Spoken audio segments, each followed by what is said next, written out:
तो आज हम पार्ट 1 में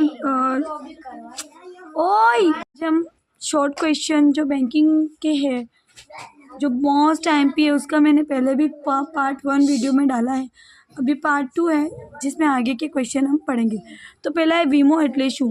वीमो एटले बे पक्षकारो वच्चेनो एवो करार के जे द्वारा वीमो उतारનાર એક પક્ષકાર વીમો લેનાર બીજા પક્ષને પ્રીમિયમ તરીકે ઓળખાતી અમુક ચોક્કસ રકમના બદલામાં અમુક જોખમથી થતું નુકસાનની ભરપાઈ કરી આપવાનું વચન આપે છે। वीमा में कितने पक्षकार होते हैं? 2 होते हैं। उसमें एक पक्षकार क्या वीमा उतारनार क्या कहता है कि भाई वीमा उतारनार क्या करेगा, चौक्कस रकम प्रीमियम के रूप में वीमो लेनार को वीमो कंपनी को देगा। बीमा कंपनी क्या करेगी, अगर कोई जोखम आया तो वो जोखम बीमा कंपनी वो जोखम का सारा नुकसान जो भी होगा बीमा कंपनी चुका देगी। ठीक है। और इसके लिए क्या लेखित करार करते हैं, वो लोग क्या करते हैं, लेखित करार। अब सेकेंड है शरण मूल्य एटले शू। જ્યારે વીમો પોલિસી ધરાવનાર પ્રીમિયમ ભરવાને અશક્ય બને ત્યારે પોતાની પોલિસી વીમા કંપનીને સોંપી દે અને બદલામાં વીમા કંપની તરફથી મળતી રોકડ રકમ સ્વીકારી લે તો તેને શરણ મૂલ્ય કહેવામાં આવે છે। जैसे कि हमने 5 या 18 साल का बीमा लिया था, लेकिन बीच में क्या हुआ, हम बीमा कंपनी की जो प्रीमियम की रकम है हम वो देने के लिए अशक्त, यानी हमारे पास उतने पैसे नहीं थे। फिर हमने क्या किया, वो अशक्त हो गए तो हमने बीमा कंपनी से कहा कि आप पैसे तुम हमारे पैसे जितने हुए थे वो लौटा दो, बाकी के पैसे हमको नहीं चाहिए, हम आगे का प्रीमियम नहीं भरेंगे। उसको कहते हैं शरण मूल्य। अधिकारी प्रदानનો अर्थ समझाओ। जीवन बीमा पॉलिसी धरावनार प्रीमियम जीवन बीमा पॉलिसी पर संपूर्ण हक धरावनार वीमादार पॉलिसीનો પરનો હક બીજી વ્યક્તિની તરફેણમાં શરતી કે બિનશરતી સોંપી દે તો તેને અધિકાર પ્રદાન કહે છે। જીવન વીમા પॉलिसी पर संपूर्ण हक धरावना जो जीवन बीमा पॉलिसी में क्या होता है कि इंसान जब मर जाता है तो उसके पैसे बीमा कंपनी उनकी वाइफ के उनको बच्चों को देती है। तो उनमें क्या होता है, वो पूरा हक किसको ट्रांसफ़र हो गया, उनकी बीवी को या फिर उसके बच्चे को। तो जो बीजी व्यक्ति, वही मैंने जो बोला बीवी और बच्चे, शर्ती के बिन शर्ती सौंपी दे तो कोई शर्त के या फिर कोई बिना शर्त के अधिकार पे उसको प्रदान कर देती है। इसके लिए क्या करती है बीमा कंपनी, जब इंसान मर जाता है तो उनके पैसे बिना शर्त के कोई सवाल करे बिना उनकी बीवी को या फिर उनके बच्चों को उनके जो पैसे होते हैं बीमा कंपनी के दे देती है। ठीक है। जहाजनी समुद्र योग्यताનો અર્થ સમજાવો। જહાજ સમુદ્રમાં સફર કરવાની યોગ્ય છે, તે જહાજના સામાન્ય જોખમો સહન કરી શકે તેવું સક્ષમ છે કે નહીં તેની તપાસ ને જહાજની સમુદ્ર યોગ્યતા કહે છે।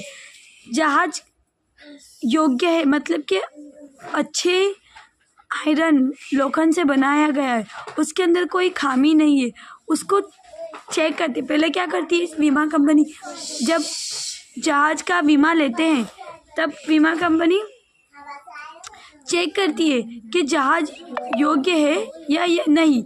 अगर वो योग्य होता है तो ही वो बीमा कंपनी बीमा स्वीकारती है, एक्सेप्ट करती है। अगर उनको लगता है कि जहाज ही पहले से ख़राब है और पूरे चांस है नुकसान होने का तो वो लेती नहीं है। जहाज सफर માટે મજબૂત તેમજ તમામ સાધન સામગ્રીથી સુસજ્જ હોવો જોઈએ। मजबूत होना चाहिए और सामग्री उसके अंदर सारी सामग्री होनी चाहिए, सुसज्ज एकदम परफेक्ट होनी चाहिए। આગના વીમા કરારમાં નુકસાન વળતર મેળવવા મુખ્ય કઈ 2 શરતો હોવી જોઈએ। तो नुकसान आग થયેલું હોવો જોઈએ, नुकसान आग से होना चाहिए। अगर एक्सीडेंट से हुआ है तो बीमा कंपनी बीमा पॉलिसी नहीं देगी। आग अकस्मात लागेली हो चाहिए और आग कोई ने जानबूझ के नहीं लगाना चाहिए, अकस्मात से ही होना चाहिए। छठा है स्प्री कलर लीकेज एटले शू। ठीक है। મોટા કારખાનામાં આગ લાગે ત્યારે પાણી છાંટવા માટે ऑटोमेटिक यंत्र હોય છે। उसके अंदर पहले से ही मोटा कारखाने में क्या होता है, आग लगती है तो उनके अंदर सुविधा ऑलरेडी होती है कि तुरंत 1 सेकेंड में मोटो ऑटोमेटिक यंत्र चालू कर दो जिससे आग रुक जाती है। क्यारेक यांत्रिक खामीने कारणे तेमांथी पाणी टपके छे। तो कभी कभी क्या होता है, यांत्रिक खामी, अगर कोई कंपनी में यंत्र में खामी होता है तो उसके अंदर पानी टपक टपक करता रहता है। पानी परिणामे मकान और चीज़ वस्तुओं ने नुकसान થાય છે और उसकी वजह से क्या होता है, उसके अंदर जो माल मटीरियल होता है उसको नुकसान होता है।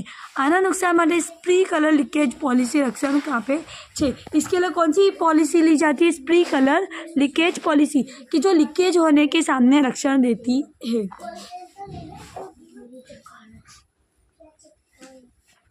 કયા કારણેથી જિંદગી ઉપપ્રમાણ બને?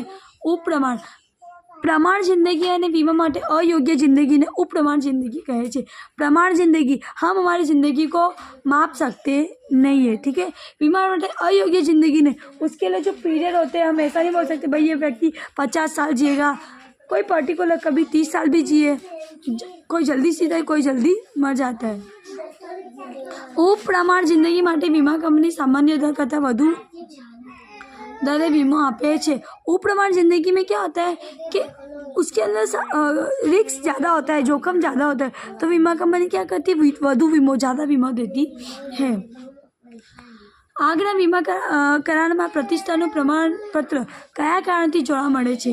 તો સામાન્ય રીતે બીજા વીમા કરતાં આગના વીમાને નૈતિક જોખમનું પ્રમાણ સવિશેષ હોવાથી વીમાદાર ઇરાદાપૂર્વક મિલકતને આગ લગાડી નુકસાન વળતર મેળવવા ક્યારેક લલચાય એવું બને છે। मैंने बताया था ना, कभी कभार क्या होता है कि कंपनी वाले क्या करते हैं, जानबूझ के खुद ही कंपनियों में आग लगा देते हैं ताकि उनको बीमा कंपनी नुकसान वरता दे दे और बोल देती कि हमारा 2 करोड़ का नुकसान हो गया, ऐसा सब बोलते हैं। एक्चुअल में होता नहीं है, वो लोग बोलते सब जल गया ऐसा। વીમા કંપની વીમાદારના પ્રમાણિકતા, ચારિત્ર્ય અને પ્રતિષ્ઠા અંગે ખાતરી આપતું પ્રમાણપત્ર प्रतिष्ठित व्यक्ति पास बनावવાનો आग्रह रखे छे। इसके लिए बीमा कंपनी क्या सोचती है कि सामने वाला व्यक्ति प्रामाणिक होना चाहिए, यानी कि वो सच बोलने वाला, चारित्र्य अच्छा, प्रतिष्ठा यानी फेमस होना चाहिए, झूठा होना नहीं चाहिए।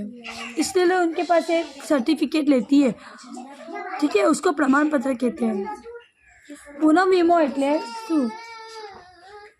જ્યારે વીમા કંપનીએ લીધેલ જોખમ ખૂબ જ વધુ પડતું જણાય ત્યારે વીમા કંપની બીજા કંપનીને થોડું જોખમ ફેરવી દે છે। વીમા કંપની લીધેલ જોખમ વધુ જ પડતું જણાય। कभी कभी क्या होता है कि बीमा कंपनी एक शाखा होती है, पता चलता है कि जो इंसान को नुकसान हुआ है वो ज़्यादा हो गया, यानी कि 20 करोड़ 30 करोड़ का गया और इतने पैसे बीमा कंपनी के पास नहीं है, तब वो क्या करती है बीमा कंपनी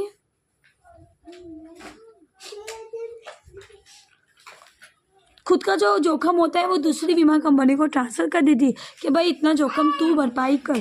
पुनः वीमो मूળ मालिक और प्रथम बीमा कंपनी वच्चेना संबंधों पर असर करते नहीं, लेकिन मूળ मालिक जिसको पैसे देना है उनको कोई असर होगा नहीं, बीमा कंपनी खुद ही एडजस्ट करके देगी।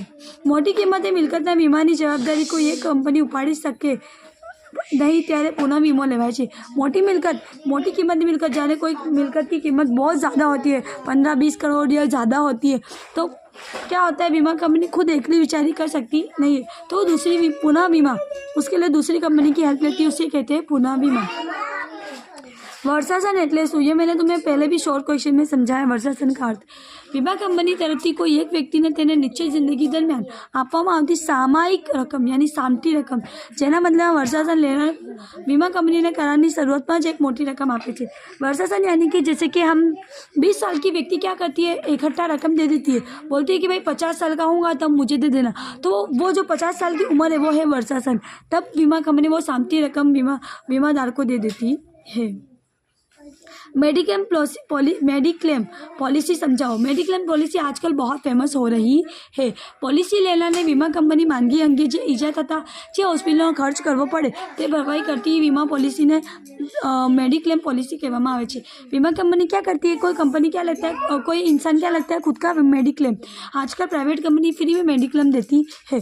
जब उसको कोई बीमारी हो जाती है जो 2-3 लाख का खर्चा होता है, तो बीमा कंपनी क्या करती है, वो हॉस्पिटल वाले को डायरेक्ट ही पे कर देती है। उसको मेडिक्लेम कहते हैं। एक व्यक्तिने हृदय रोग थयो તેમનો સર્જરીનો ખર્ચો બધો મળીને કુલ 2 લાખ થતો હોય, જો વીમો લેનાર 2 લાખ સુધીનો વીમો લો તો તેને પૂરા પૈસા મળી શકે છે। તો 2 લાખ का 2 लाख सारा વીમા કંપની ચૂકવી દેगी। વીમાના પ્રકારો જણાવો। જિંદગીનો વીમો, સામાન્ય વીમો, जिंदगीनो वीमो, आखी जिंदगीनो वीमो, हयातीनो वीमो। सामान्य में क्या है, आगनो वीमो, दरियाई वीमो और अन्य वीमो। ये मैंने दो मार्क्स के क्वेश्चन में इनकी व्याख्या भी समझाई है। वीमा कवर नॉट एटले शुं? सामान्य रीते प्रथम प्रीमियम भरवामां आवे एटले जोखम चालू थई जाए छे। अब हमने पहला प्रीमियम भरा तो उस दिन से हमारा बीमा चालू हो गया, उस दिन से हमारा जितना भी जोखम होगा वो बीमा कंपनी उठाएगी। परंतु त्यार पछी पाकी पॉलिसी बनावता थोड़ो समय लागे एम होय तो वीमा लेनारने कंपनी कवर नोट आपे छे। इसलिए वीमा क्या पक्की पॉलिसी यानी कि अब तुमने शुरू में अभी थी तुम्हारी कच्ची पॉलिसी रहती, लेकिन तुमने थोड़ा टाइम बाद वीमा प्रीमियम भरा तो तुम्हारा पॉलिसी क्या हो जाती है, पाकी पॉलिसी होती है। तो वीमा कंपनी एक कवर नोट यानी एक डॉक्यूमेंट देती है, उसको कहते हैं कवर नोट। जीवन वीमा पॉलिसी मुख्य शरतो, प्रीमियम अंगेनी शरतो, वीमादार संबंधी शरतो, 4 पॉलिसी संबंधों, जब तो पॉलिसी शरतों, दावानी पतावट अंगेनी शरतों। ये सारी शरतें जो डीपली अंदर दी होगी, इसमें नहीं है तो मैं समझा नहीं पा रही। 15वां वर्षासन योजना मुख्य प्रकारों जणावो। वर्षासन यानी तात्कालिक, कितनी बार हम तात्कालिक ले लेते उसको तात्कालिक। विलंबित यानी कोई चीज़ आया तो कोई जोखम आया तो ही हमने वो निकाला। निवृत्ति वर्षा, निवृत्ति यानी एक समय पे पूरी होगी। आ पॉलिसी नफा वगरनी होय छे, इसमें कोई नफा कमाती ही नहीं है, बीमा कंपनी कोई नफा कमाती ही नहीं है। वीमा द्वारा नफो मળી શકે नहीं, शा माटे? वीमो करारनो हेतु व्यक्ति ने जोखम की तथा नुकसान सामे रक्षण आपवानो छे। बीमा कंपनी का कोई हेतु क्या है, नफा कमाना नहीं है, लेकिन नुकसान का वळतर लेना है। वीमो लेनार ने खरेखर जेटલું नुकसान थयुं होय तेटલું જ आपवू पड़तुं, वधारे रकम आपीने नफो करवो देवो नहीं। वीमो लेनार अगर उसने 2 लाख का बीमा लिया और उसका 2 लाख का नुकसान हुआ, 2 लाख का नुकसान हुआ नहीं, सॉरी, उसने 2 लाख का बीमा लिया लेकिन उसका 1.5 लाख का नुकसान हुआ तो बीमा कंपनी 1.5 लाख का ही उसको नुकसान भरपाई करेगी, उसको 2 लाख रुपए देगी ही नहीं, उसका 50,000 का नफा होने देगी नहीं। जो ते मिलकतनो વધુ પડતો વીમો ઉતારવે તો પણ થયેલું નુકસાન જેટલું જ વળતર આપવામાં આવે છે। मैंने बोला ना, भले से ज़्यादा पैसे तुमने दियोगे प्रीमियम में तो भी तुम्हें पैसे मिलेंगे नहीं। कया कारणों जिंदगी उपप्रमाण बने छे?